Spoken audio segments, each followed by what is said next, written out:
बनवारी की जय जय, श्री वृषभानु दुलारी की जय जय, मोहन मदन मुरारी की जय जय, निधि छवि लखी बलिहारी की जय जय, मोहन मदन मुरारी की जय जय, निधि छवि लखी बलिहारी की जय जय, नंदन बनवारी की जय जय, शिव शोभानु दुलारी की जय जय, नंदन बनवारी की जय जय, शिव शोभानु दुलारी की जय जय, जगमोहन मोहन की जय जय, मोहन मन मोहिनी की जय जय, जगमोहन मोहन की जय जय, मोहन मन मोहिनी की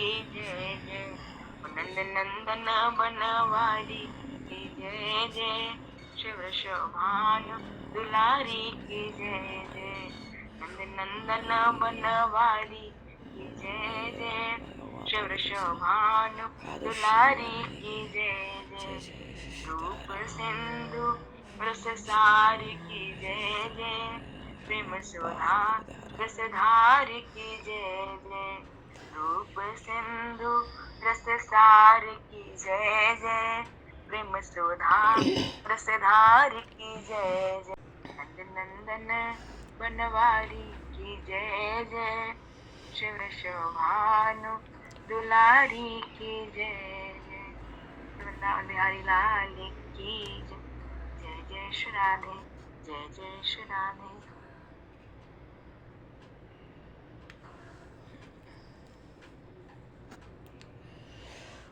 हरिशरण।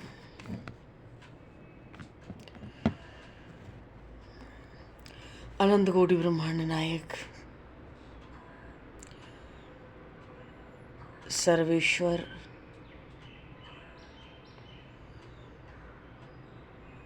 पूर्ण परात्पर ब्रह्मा,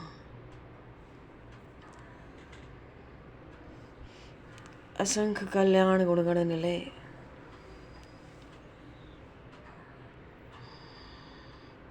भक्तवांक्षा कल्पतरु, शरणागत वत्सल, भक्त वत्सल, दीनबंधु दया सिंधु, भगवान श्री सीताराम जी महाराज की असीम कृपा करुणा से श्री हनुमान जी महाराज के परम पावन भावमयी सन्निधि में महापुरुषों की भावमयी उपस्थिति में एवं आप सभी श्रद्धालु भक्त वैष्णवों की मंगल सन्निधि में मानव जीवन का सर्वोत्कृष्ट फल भगवत गुणगान, भगवत स्मरण का आनंद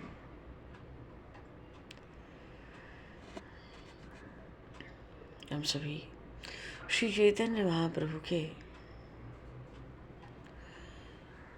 लीला चरित्रों के माध्यम से प्राप्त करने जा रहे हैं। सर्वप्रथम आप सभी भक्तजनों के श्री चरणों में भगवत भाव से सादर वंदन, सादर नमन। आप सभी को यथा योग्य जय सिया राम, जय जय श्री राधे, हरिशरण जय श्री जी की जय। हरिशरण। मरापीडम नटवर वपुः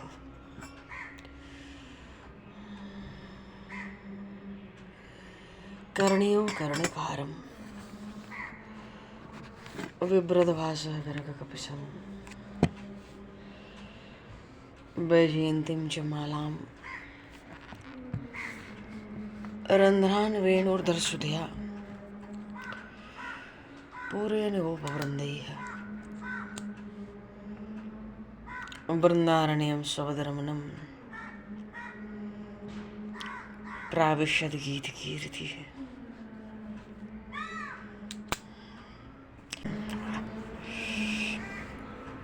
बोली श्री नंदन श्याम सुंदर भगवान की जय। श्री चैतन्य महाप्रभु की जय। भवन पूर्व प्रसंग में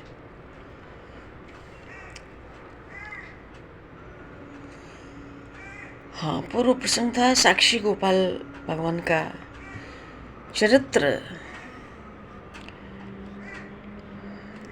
और श्री नित्यानंद प्रभु महाप्रभु अन्य अन्य भक्तों को रात्रि में श्री साक्षी गोपाल का महात्मा सुना रहे हैं। और विशेष बात यह है कि उन्होंने ये कहा कि इन साक्षी गोपाल का प्रमाण भाई शास्त्र पुराणों में तो नहीं पड़ा, जो लोगों से सुना है वही सुना रहा हूँ, स्थानीय लोगों से, क्योंकि ज़्यादा समय नहीं हुआ विद्यानगर से कंटक नगर आए हैं।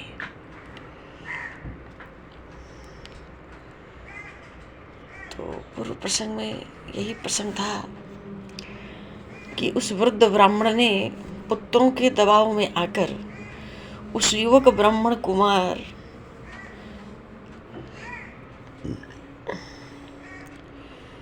से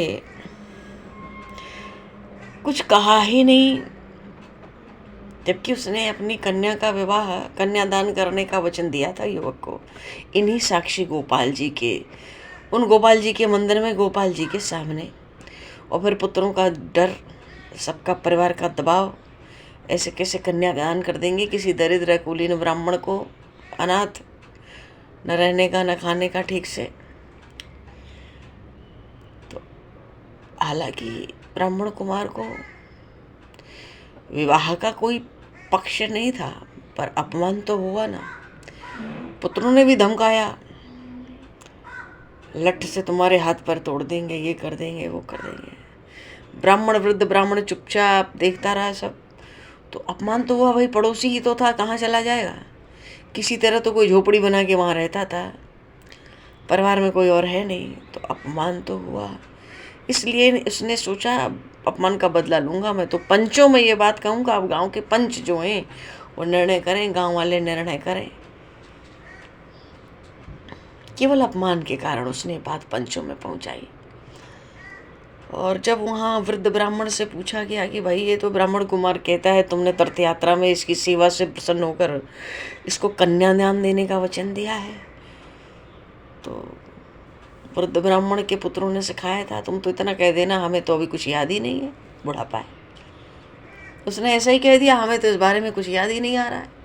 इतने में पुत्र हावी हो गए और पंचों में, गांव वालों में कह दिया कि ये तो, इसने तो ऐसा गलत किया तीर्थ यात्रा में मेरे पिता के साथ, ये तो दंड का अधिकारी है, कहाँ से कन्यादान की बात करता है, विवाह की बात करता है। तो भाई वृद्ध ब्राह्मण भी कह रहा है, उसके पुत्र कह रहे हैं, अब अकेला ये ब्राह्मण कुमार, इसकी बात कौन सुनेगा। पंचों में तो बहुमत से काम होता है ना, साक्षी से काम होता है। तो पंचों ने कहा कि भाई हम तुम्हारा भी पक्ष रखना चाहते हैं, तुम कह रहे हो तो कोई बात तो होगी, तो बस अब तो एक ही उपाय है कि क्या वृद्ध ब्राह्मण ने जब तुमसे कहा कि अपनी कन्या का विवाह तुमसे कर दूंगा, प्रतिज्ञा की, वचन दिया या संकल्प किया, तो वहाँ और कोई था। युवक ने कहा नहीं, बस गोपाल जी का मंदिर था सामने, वृंदावन में श्री गोपाल थे, उसी मंदिर के सामने इन्होंने कहा था, और तो कोई नहीं था। तो भाई हंसने की बात थी लोगों के लिए, तो कलयुग है, तो क्या तुम गोपाल जी को लाओगे गवाही के लिए। आवेश में आ गया वो युवक, हाँ ला सकता हूँ। सब अवाक रह गए। ठीक है भाई, ले आओ गोपाल जी को साक्षी बनाकर। पंचों ने कहा फिर तो हम बलपूर्वक तुम्हारा विवाह उस कन्या के साथ करा देंगे, अगर गोपाल जी आके गवाही दे दें। वृद्ध ब्राह्मण प्रसन्न हो गया, क्यों, भगत है ये, हाँ ठीक है, गोपाल जी आ जाए तो मैं कन्या का विवाह इसके साथ जरूर कर दूंगा। पुत्र भी सोचे कि बिना कुछ किए कराए बहुत अच्छा उपाय निकल आया, और कोई प्रतिमा, पत्थर की मूर्ति साक्षी देने आती है। तो उन्होंने भी जोश में आके कह दिया, हाँ हाँ गोपाल जी आके गवाही दें तो हम अपनी बहन का ब्याह इससे कर दें।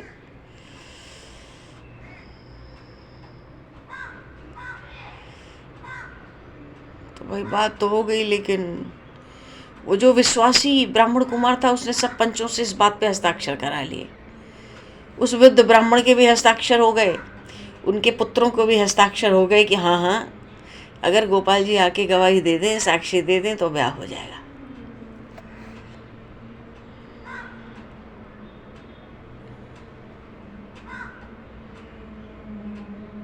तो ठीक है,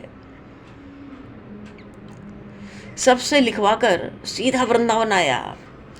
बोली श्री वृंदावन प्रेम धाम की जय। ये साक्षी गोपाल जी की कथा नित्यानंद प्रभु सुना रहे हैं, चैतन्य महाप्रभु को भक्तों के संग। क्योंकि कहते हैं ना, जिस तीर्थ में दर्शन करें, स्थान में, देवालय में, उसका महात्मा अवश्य श्रवण करना चाहिए। श्रवण न करने से उसका आधा ही फल होता है। तो अब तो युवक तो भक्त था, ब्राह्मण का पुत्र था, विश्वासी था भगवान में, सीधा वृंदावन आया। वहाँ जाकर उन्हीं गोपाल जी से बड़ी दीनता के साथ, बड़ी कातरवाड़ी में गोपाल जी से तरह तरह से अनुनय विनय प्रार्थना करने लगा। और उसने इतनी अनुनय विनय प्रभु से करी कि प्रभु उसकी करुण प्रार्थना को सुनकर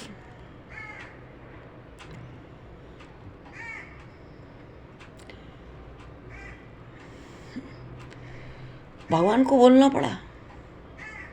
सारी कथा उसने सुना दी, सब बात सुना दी, और बड़ी दीनता, बड़ी आतुरता, कातरता से कि प्रभु अब तो उपाय नहीं बचा है। अब तो कभी द्रौपदी की लज्जा बचाई थी, आज हमारी बचाओ, दूसरा उपाय नहीं है अब। और नहीं बचाओगे कौन आपका भजन करेगा, कौन नाम लेगा आपका, क्या श्रद्धा आस्था रहेगी आप में, सब समाप्त हो जाएगी। प्रभु कलयुग आ गया है। बहुत तरह से बहुत बातें उसने सुनाई प्रभु को। प्रभु बस आपका ही आसरा है, आपका ही भरोसा है, आपका ही सहारा है, आप ही हमारे सहायक हो। संपूर्ण ब्रह्मांड में आपको छोड़कर मेरा और कोई नहीं, ये तो आप खूब जानते हो। अनाथ हूँ महाराज, दीन हूँ, दुखी हूँ, गरीब हूँ, असहाय हूँ, बेसहारा हूँ, भयभीत हूँ। बहुत कुछ सुनाया उसने प्रभु को। तो प्रभु ने कहा, प्रतिमा बोल पड़ी, तुम चलो, मैं वहीं प्रकट होकर तुम्हारी साक्षी दूंगा। बोलिए से साक्षी गोपाल भगवान की जय। वहीं प्रकट होकर साक्षी दूंगा। उस विश्वासी ब्राह्मण ने कहा, भगवान ऐसे काम नहीं चलेगा, पता नहीं आप किस रूप में प्रकट हों, उन लोगों को आपके उस रूप पर विश्वास होना होगी यही गोपाल जी हैं कि नहीं, इसलिए आपको वृंदावन से इसी प्रतिमा, इसी मूर्ति के रूप से मेरे साथ चलना होगा। नहीं तो वो बूढ़ा ब्राह्मण कह देगा, साक्षी गोपाल तो ये थे ही नहीं, वो तो कुछ और थे, आपको तो ऐसे ही चलना पड़ेगा। भगवान हंस गए। अरे ब्राह्मण कुमार, तू बता, कहीं पत्थर की मूर्ति भी चलती है? ये एकदम असंभव बात है। उस युवक ने कहा, भक्त था भाई, प्रभु आपके लिए कुछ भी असंभव नहीं है, पर साक्षी तो तभी हो पाएगी जब आप इसी रूप में मेरे साथ चले। तो आपको इसी रूप से मेरे साथ चलना होगा। देखो भगवान तो स्वयं कहते हैं, भागवत में भी भगवान ने कहा, अहम भक्त पराधीन हूँ। जिसने एकमात्र अपना आश्रय भगवान को बना लिया, जिसके पास और न कोई सहारा है, न कोई बल है, न कोई चिंता है, न अनन्यता है, जिसकी एकमात्र गति, एकमात्र आश्रय केवल भगवान ही है। भगवान कहते हैं ऐसे भक्तों के तो मैं अधीन हूँ, अहम भक्त पराधीन हूँ। भक्त तो भगवान की भक्ति करते हैं, पर भगवान भक्त की।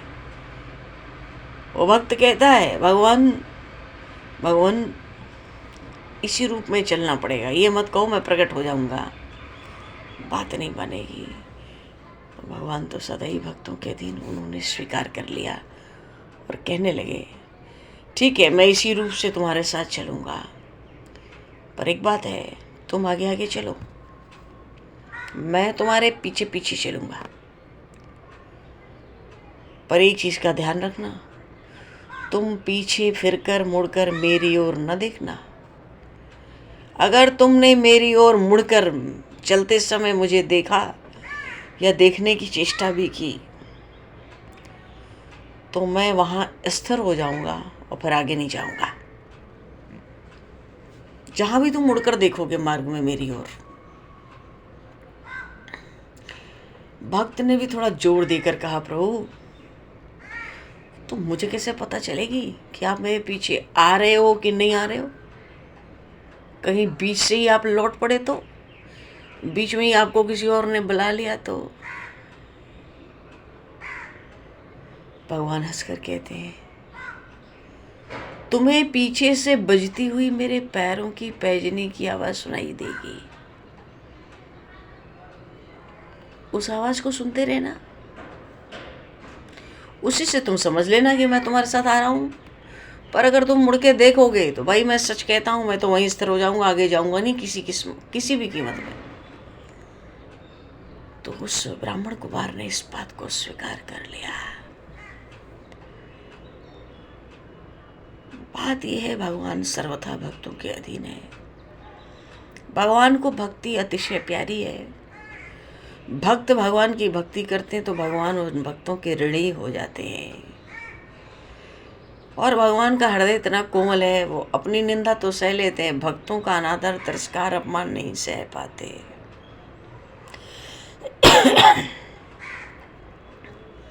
वो भगवान से सहन नहीं होता। और कोई अब की बात नहीं है, हजारों प्रमाण हैं जब भक्तों के लिए भगवान ने रूप धारण किया है और उनके बिगड़ते काम संवारे हैं। आज अब उस ब्राह्मण कुमार की क्या इज्जत, क्या प्रतिष्ठा, क्या मान सम्मान था गांव में। थोड़ा बहुत वृद्ध ब्राह्मण से लगा रहता था तो लोग भी थोड़ा आदर की दृष्टि से देख लेते थे। आज उसने भी पल्ला झाड़ लिया, पुत्रों ने भी धमका दिया। इतना अपमान सह के पड़ोस में बेचारा कैसे रहेगा वो युवक। उसने भगवान का अनन्य आश्रय ले लिया। गजेंद्र ने पुकारा, भगवान आए। प्रहलाद ने पुकारा, भगवान आए। द्रौपदी ने पुकारा, भगवान आए। और साची बात तो ये है, आज भी भक्त अनन्यता से पूर्ण निष्कामता के साथ जब प्रभु को पुकारते हैं तो आज भी प्रभु आते हैं। साक्षी गोपाल जी महाराज की घटना बहुत पुरानी नहीं है। चैतन्य महाप्रभु को 550 साल हो रहे बस। अरे इतना तो छोड़ो, इस बीच में भी भगवान हमेशा ही भक्तों पे कृपा कर रहे हैं। एक एक भक्तों के लिए प्रभु आ रहे हैं, कृपा कर रहे हैं, उनको अपना रहे हैं प्रभु। बस भगवान को तो अनन्यता और निष्कामता चाहिए। उस ब्राह्मण कुमार का हृदय बड़ा सरल था। सबसे कठिन है सरल होना। कोमल चित्त का था, विश्वासी भक्त था। कहते ना भगवान की ऐसी सामर्थ्य की करतुम अन्यथा करतुम समर्थ स ईश्वर, जो संभव को असंभव कर दें, असंभव को संभव कर दें, ऐसी जिनकी सामर्थ्य वो ईश्वर।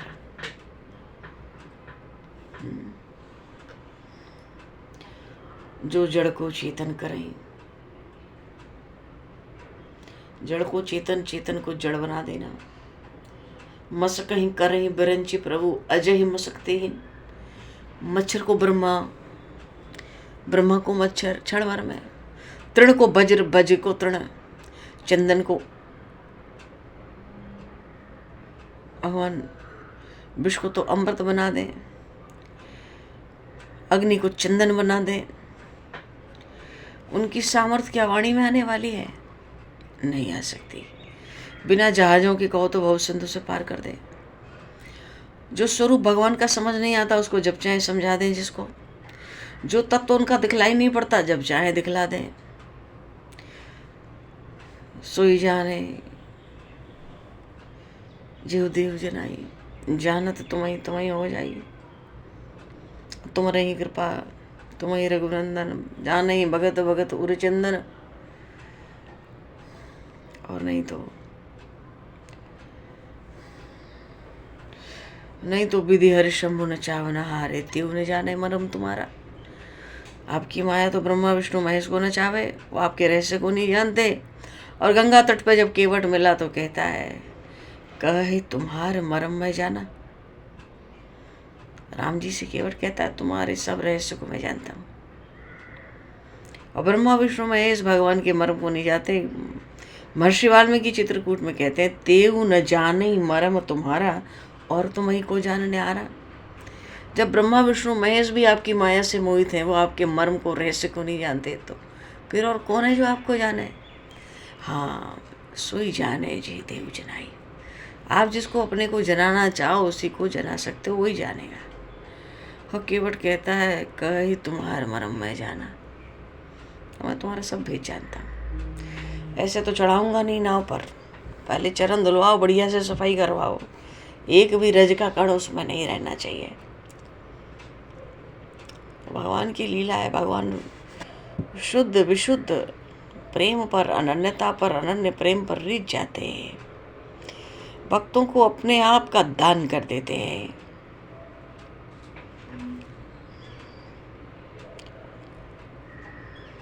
अच्छा, तो भगवान ने क्या उस ब्राह्मण कुमार से कहा कि भाई पहले तो परीक्षा ही ली उसकी, अरे कहीं पत्थर की मूर्ति चलती है। उसने कह दिया, प्रभु आपके लिए कुछ असंभव नहीं है। भगवान को लगा भक्त है भाई, विश्वासी है, इसको विश्वास है। भगवान को सब आता है, विश्वास तोड़ना नहीं आता। एक क्षण वो अपनी सत्ता से, अपने अंश जीव से अलग हो जाएगी, भगवान को नहीं आता। भगवान को विश्वास तोड़ना कभी नहीं आता। अब उसका विश्वास था कि पत्थर की मूर्ति चल सकती है, तो बाबू ने कहा, चलो फिर चलता हूँ तुम्हारे पीछे, पर मुड़ के मत देखना। जहाँ मुड़ के देखे कि वहीं रुक जाऊँगा, फिर आगे नहीं जाऊँगा। तो वो भी भाई चतुराई थोड़ी इसलिए कर रहा है क्योंकि इतना अपमानित हुआ है, इतना तिरस्कृत हुआ है गांव में, और धमकियां भी सुनी है उसने। अब इतना उपहास, अपमानित, तिरस्कार सह के गांव में कैसे कोई रहेगा। उस पर दूसरा कुछ आश्रय ही नहीं। ब्राह्मण का कुमार होकर भी मेहनत मजूरी करके अपना निर्वाह करता है जैसे तैसे, कहाँ जा सकता था। इस कारण भगवान ने हंसकर कहा कि तुम चलो आगे आगे, मेरे पैरों के नूपुर की ध्वनि सुनना, पैजनी की आवाज़, बस समझ लेना आ रहा हूँ। तुम्हें मुड़ के देखने की क्या आवश्यकता है, वो देखोगे, चेष्टा भी करोगे तो आगे नहीं जाऊँगा। उस ब्राह्मण कुमार ने स्वीकार किया, आगे आगे चलने लगा। आगे आगे तो चलने लगा, और पीछे से भगवान के चलने से उनके पैरों में जो बजते हुए नूपुर, उसकी ध्वनि सुनाई देती है। उसके भीतर से उसके आनंद का अब ठिकाना नहीं है। बोली सी साक्षी गोपाल भगवान की जय। उसके आनंद का ठिकाना नहीं है। और नूपुर की ध्वनि आती है, इससे उसको पता चलता है, पता चलता रहता है, भगवान मेरे पीछे पीछे आ रहे हैं।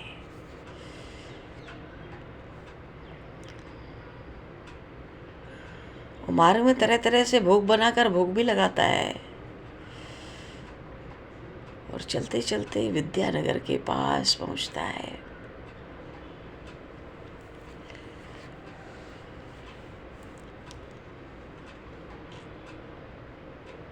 और जब विद्यानगर के पास आ गया ना, अपने नगर के पास आ गया, तो उससे रहा नहीं गया।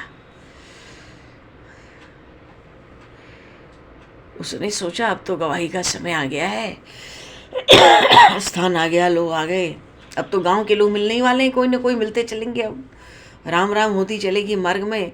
एक बार देख तो लूँ भगवान मेरे पीछे हैं कि नहीं, क्योंकि ये तो मायापति हैं, माया से भी नूपुर की ध्वनि सुना सकते हैं, ये माया से क्या नहीं कर सकते। तो एक बार तो देख लूँ, सबके बीच में जा रहा हूँ, सीधा वहीं तो जाऊँगा पंचों के बीच में, तो जा रहा हूँ तो एक बार तो देख लूँ वो पीछे आ रहे कि नहीं आ रहे। तो उसने अपनी दृष्टि को थोड़ी पीछे की ओर दृष्टि फिराई, पीछे की ओर देखा और वहीं हंसकर भगवान खड़े हो गए। बोली सी साक्षी गोपाल भगवान की जय। और बड़ी प्रसन्नता प्रकट करते हुए कहते हैं, प्रभु अब मैं यहीं रहूँगा और यहीं से तुम्हारी साक्षी दूंगा, तुम सब लोगों को यहीं बुला लाओ, जाओ। भगवान की आज्ञा हुई, वो ब्राह्मण कुमार गांव में गया। लोगों से उसने गोपाल भगवान के आने का सब वर्णन सुना दिया, सब बात सुना दी। और सुनते ही महाराज गांव के तो सब नर नारी बालक वृद्ध युवा पुरुष सब भगवान के दर्शन के लिए दौड़े आए। क्यों? वृंदावन के ठाकुर आए, श्री गोपाल जी आए।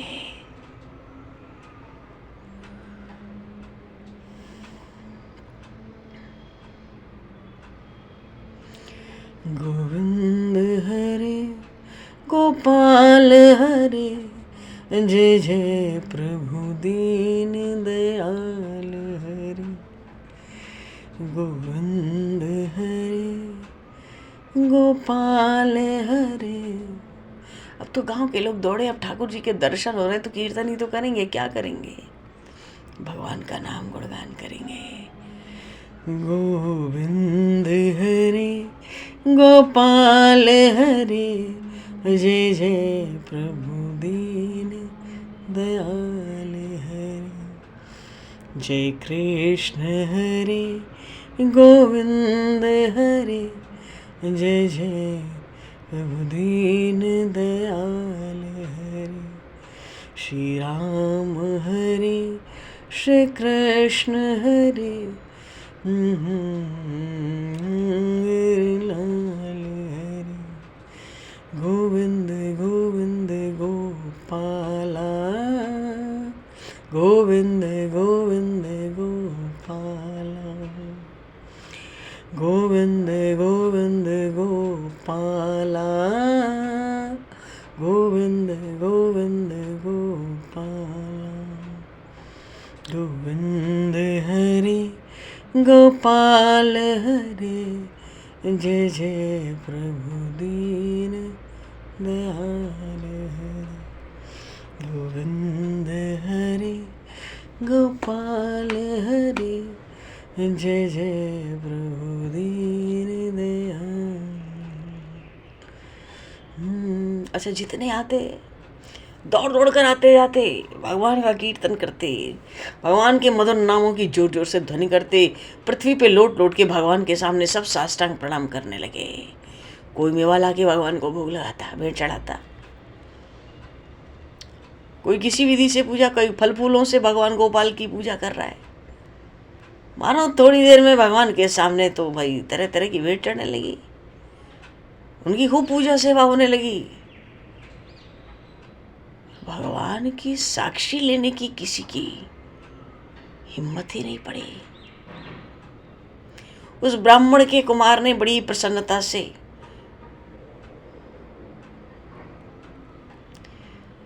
सुना दिया सबको, भाई जिसको साक्षी लेनी है आ गए साक्षी गोपाल, इनकी साक्षी ले लो। और उस समय वो वृद्ध ब्राह्मण, उसके पुत्र सब वहीं खड़े थे। तो उस वृद्ध ब्राह्मण के पुत्रों ने, उन्होंने भी बड़ी प्रसन्नता से अपनी बहन का विवाह उस युवक के साथ कर देने का निश्चय कर लिया।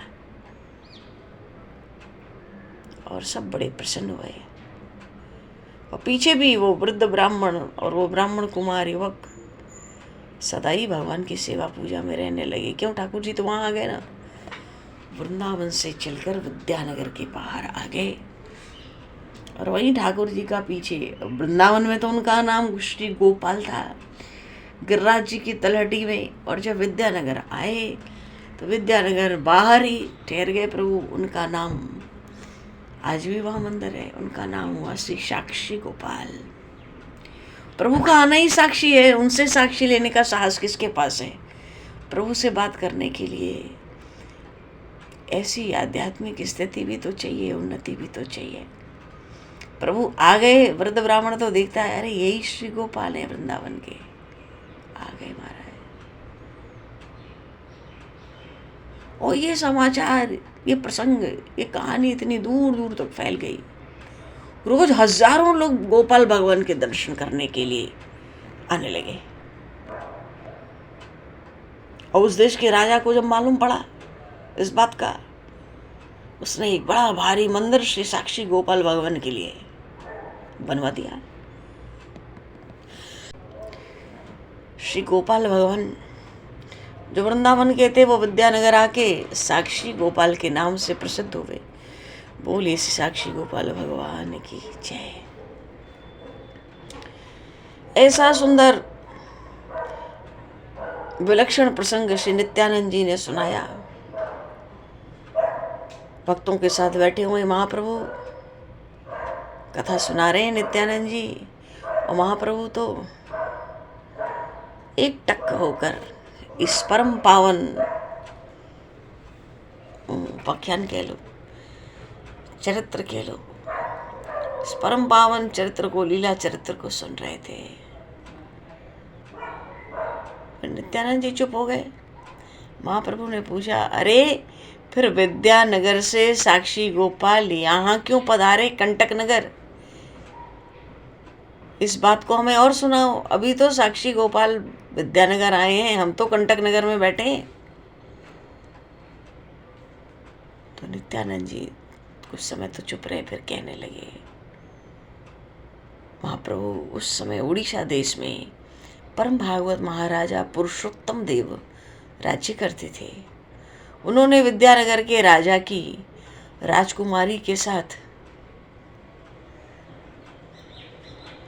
विवाह करने की इच्छा प्रकट की।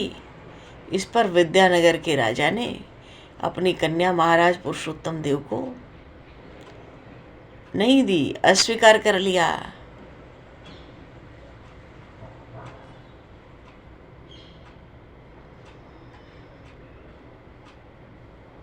और क्या कह के अस्वीकार किया कि मैं अपनी कन्या को मंदिर के झाड़ूदार के लिए नहीं दूंगा। बोलिए श्री जगन्नाथ भगवान की जय।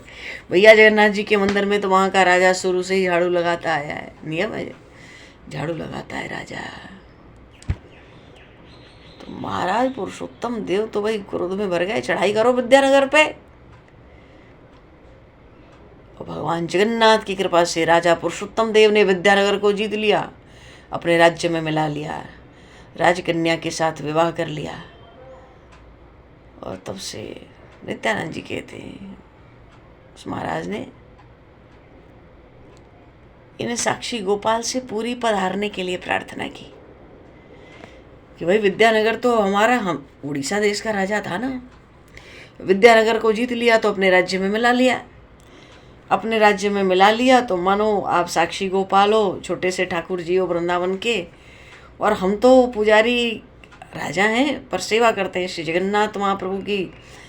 तो मानो साक्षी गोपाल को उन्होंने निमंत्रण दिया कि इस राज्य को हमने अभी अभी जीता है, अपने राज्य में मिलाया है, तो ये साक्षी गोपाल जी आप कभी जगन्नाथ जी आओ, आप जब चलते फिरते ठाकुर हो, डोलते ही रहते हो, तो हमारे जगन्नाथ जी से भी कभी आकर आप मिलो।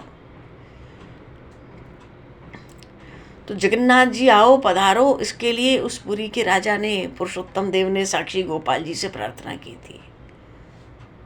और राजा के भक्ति भाव से प्रसन्न होकर साक्षी गोपाल पुरी भी पधारे।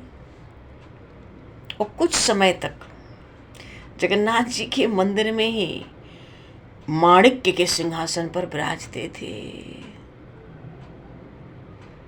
बोली श्री जगन्नाथ भगवान की जय, श्री साक्षी गोपाल भगवान की जय। तो वृंदावन से तो विद्यानगर आए, और विद्यानगर से जब पुरी के राजा ने अपने राज्य में विद्यानगर को भी शामिल कर लिया युद्ध करके, तो साक्षी गोपाल वहाँ के ठाकुर जी थे विद्यानगर के, तो निमंत्रण मिला जगन्नाथ जी आने का। तो साक्षी गोपाल जी जगन्नाथ जी आए।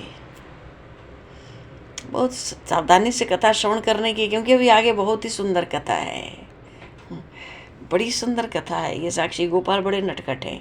कारण क्या है? वृंदावन के ठाकुर है ना।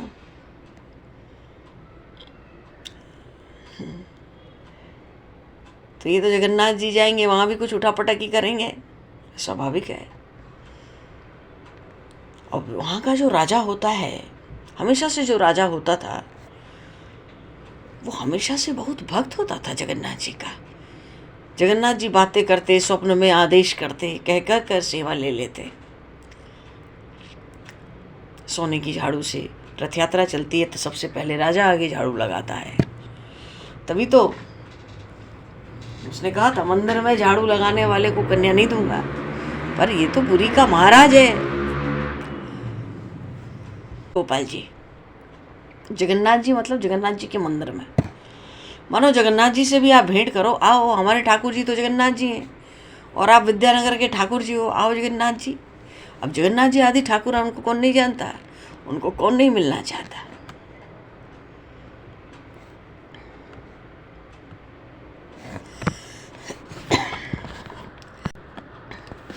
तो साक्षी गोपाल आए तो वहाँ तो भाई पहले आए तो मिलने आए हैं ना, तो बढ़िया सिंहासन माणिक्य का, मणियों का, उस पर साक्षी गोपाल जी को पधरा दिया गया कि जगन्नाथ जी में मिलने आए। तो कुछ समय तो जगन्नाथ जी के मंदिर में ही उस माणिक्य सिंहासन पर विराजे। और जगन्नाथ जी पुराने थे और ये बेचारे नए नए आए थे, साक्षी गोपाल जी। तो इनमें आपस में कुछ प्रेम कलह उत्पन्न हो गया, जगन्नाथ जी में और साक्षी गोपाल जी में।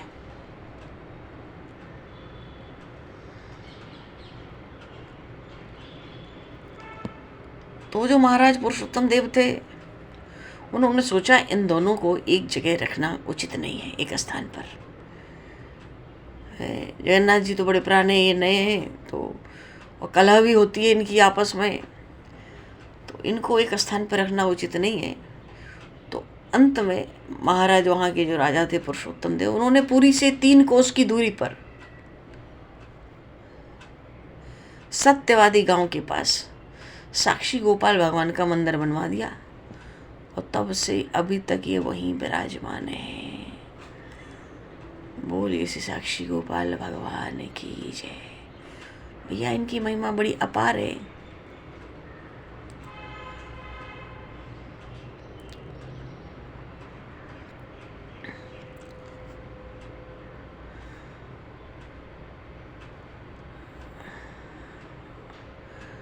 और अच्छा, ये भी प्रसंग बड़ा सुंदर था कि इनमें आपस में प्रेम कलह क्या होती थी।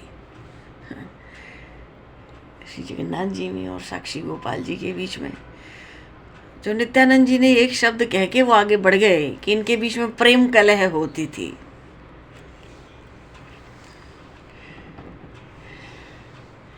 अब एक कलह तो अपने पर, देखो जगन्नाथ जी तो महाप्रसाद कड़ी भात के विशेष प्रेमी है, बहुत भोग लगता है उनको।